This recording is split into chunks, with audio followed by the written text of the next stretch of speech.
Last time on BrianTheBlue Game Reviews, reviewed Atari's Pac-Man, thought it was fun though it looked like poo. Then I played Donkey Kong on Coleco, a visual improvement. Then a commercial showed me Mario Bros on the 5200. This is where we left off for the next episode.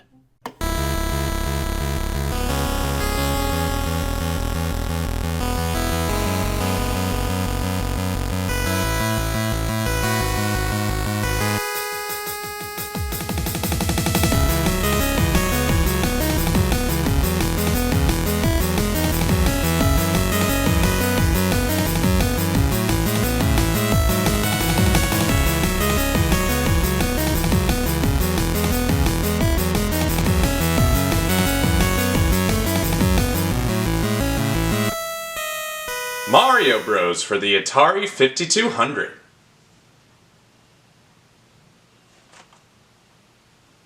Mario, where are you?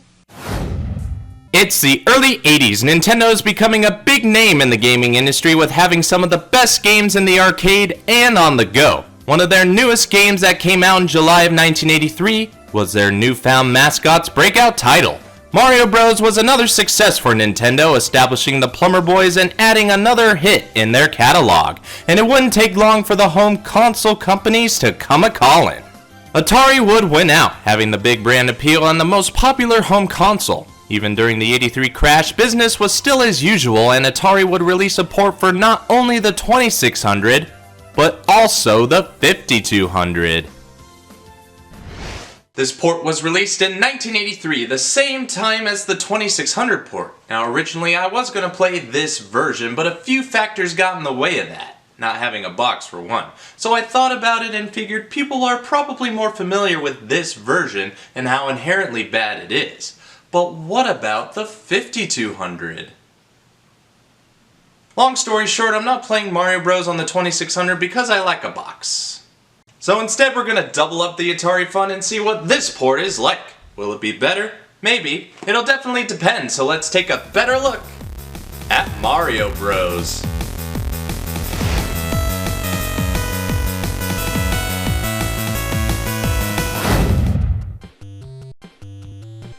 For those who aren't familiar with Mario Bros, first of all, what the fuck? Second of all, this is a screenshot of the arcade. And after seeing the colors on this, it makes me want to puke. You control Mario and have to rid the pests out of your water pipes in the house. Apparently the problem isn't in the sewers, but at their house. Oh boy, were they ever gonna find that out in the next few years. In Mario's first outing, he doesn't stomp his enemies with his work boots. Instead, he has to knock them over by hitting them from the bottom and then kicking them off the side. Has anybody discussed his shoes? Because I think that's where the true power lies. How else can he jump so high? The creatures we deal with first are the shell creepers that look a little deformed. Plus they have fanged buck teeth. More frightening than any creeper I've seen in my day. When you knock an enemy down, you'll get a coin to spawn in as an extra reward if you can grab it. And once you clear a level of pests, you'll move on to the next round with increased difficulty. In later levels, you'll find some sidesteppers which look about right, and fighter flies that seem to have grown larger. That may be what's going on with the enemies and why they're so out of proportions. They're all a bit bigger while the bros look a little worn out.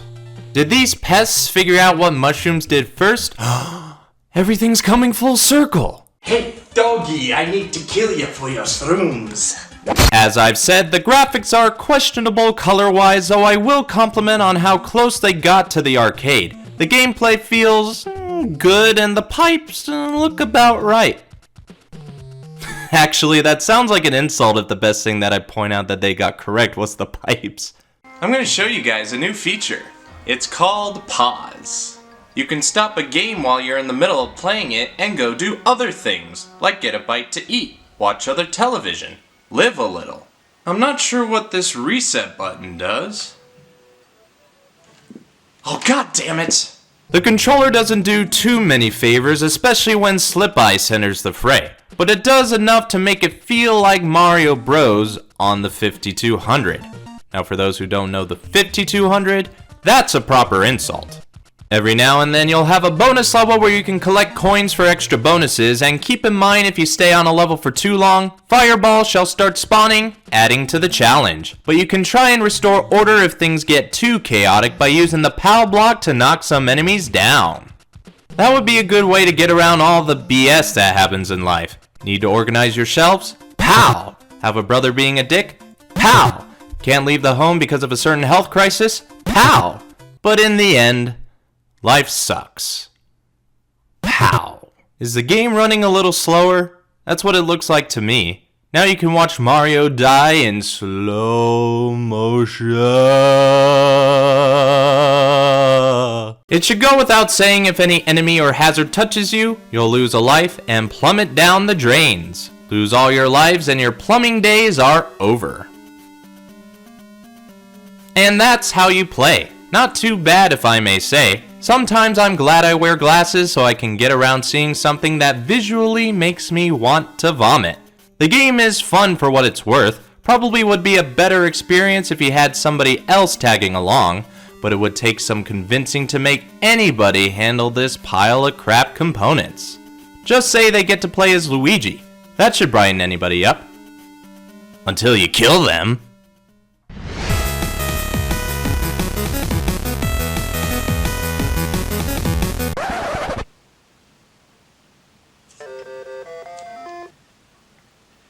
Next.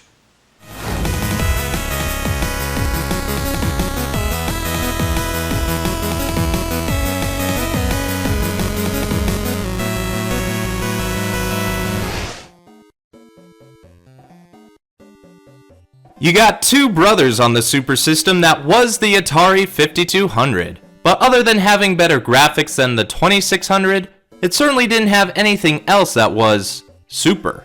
Apart from the two-player mode, the only other thing you could do is watch a demo mode if you haven't yet figured out what this game is about, but that's it. No other skill variations or difficulty settings, just Atari thinking I would actually play Mario Bros. With my brothers. Yeah, I don't get what they were thinking either. Oh, Jesus, Alex, I thought you were him. Well, that's funny because I am him.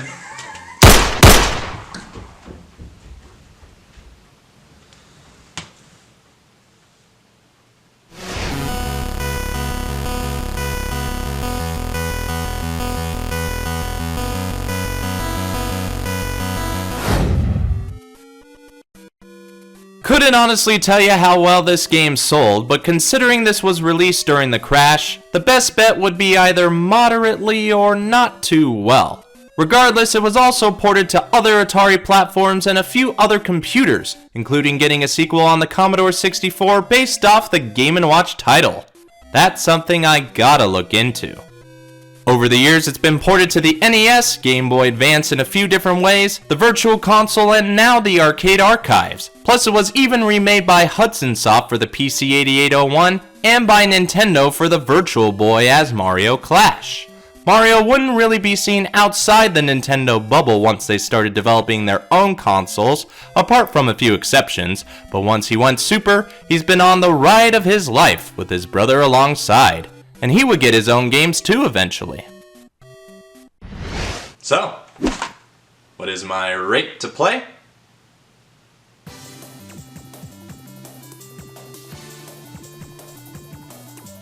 It's not every day you see some of your favorite characters before they were famous, let alone play what made them. I play the arcade version of this game every chance I get. This port, not so much.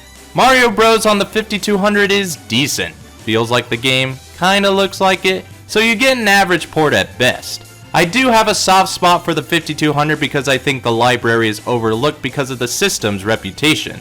While that is warranted, there is still some good software on it. This one can be included in there for the fun factor if anything. Me personally, I'd play the NES port over this, but this would be my choice if having to choose between it and the 2600 port. For the viewer's sake, I will show a little gameplay of that version. Do you even know what is going on right now? To conclude, I give this port a play rate of But that's only my opinion. If you have your own thoughts, leave a comment. If you like what you see, leave a like. If you think others could enjoy this, share it around the web. And if you want to see more, subscribe. Anyway, this has been Brian the Blue Game Reviews, Mario Bros. For the Atari 5200. Brian here saying thanks for watching my game review. You can find me elsewhere like on Co-op.com where me and my friends play through various games for you to see. We do Let's Plays and weekly shows, having fun and getting frustrated in the process. Subscribe today to see what we play next in the coming weeks. Plus, I'm a part of the Millennial X channel. Me and my arcade buddies also love our fair share of gaming, plus goofing around with video topics or each other when we can. We play games, hunt games, and soon review games, movies, and console generations. Change the channel and check us out when you're able. But don't forget, I have plenty of other content on this channel with original series like quick views, console reviews, AC reviews, and current calamities. From software to hardware, I provide any and all gaming reviews. Check out Jacobians further to see what I have to offer. That's all the promotion from me. Click the I to go watch either the previous or upcoming episodes of Game Reviews.